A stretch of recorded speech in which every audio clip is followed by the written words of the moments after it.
Hey guys, today is Remembrance Day, and I think that means something different to everyone, whether it's people that have actually experienced war firsthand or people that have experienced it secondhand, either losing a loved one or a family member.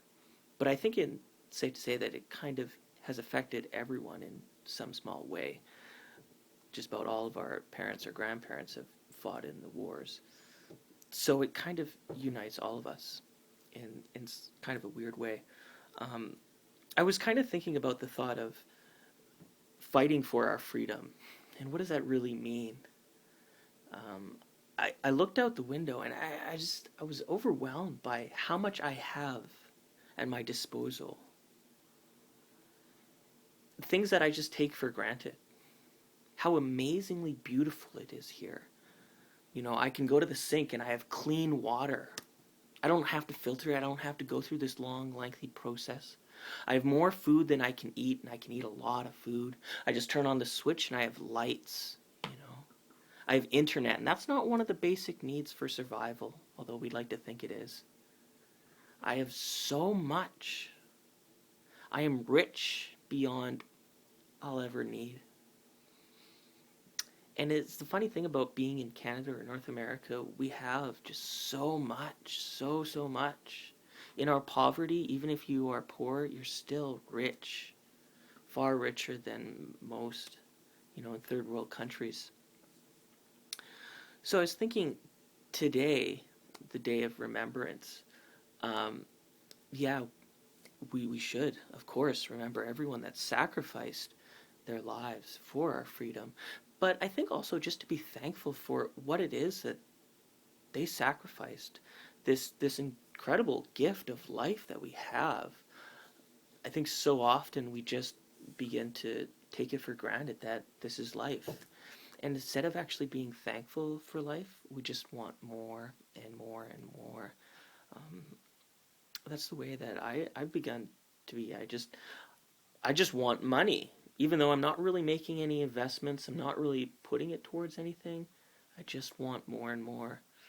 A friend went on a missions trip, and she showed a video of some little kids, and I was surprised by how joyous they were. And at mealtime, when they would receive a bowl of rice, they'd hold it up like a victory. And instead of holding it to themselves, they would share it with everyone. And I was wondering how baffling that was. Because in our culture, we kind of have this mentality that we work for things that are ours, and we put this individualized priority that we have all this stuff. We have all this money, we have all this freedom, we have all this luxurious time and money.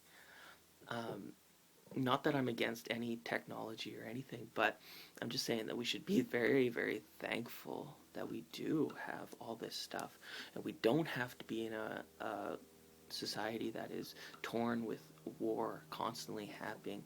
We don't have to live in poverty, like real poverty. We live in a world where, or a country where the government actually provides aid, even if you are against the government. There's still support. There's still financial help. Um, if you have problems and you need medical assistance, there is help. So I just take a moment. I think there is so much beauty and there's so much good things. So during this day, um, I kind of equate Remembrance Day to funerals because they are. It's like you're saying goodbye to a loved one. So, and every time you go to a funeral, or every time I have, the first emotion is always an emotion of sadness.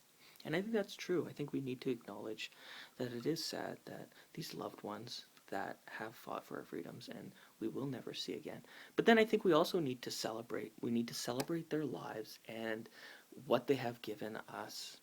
And then we also need to celebrate the life that we have. And don't take it for granted.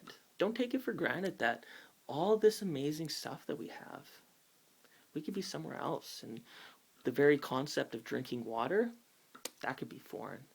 So, um, yeah, it just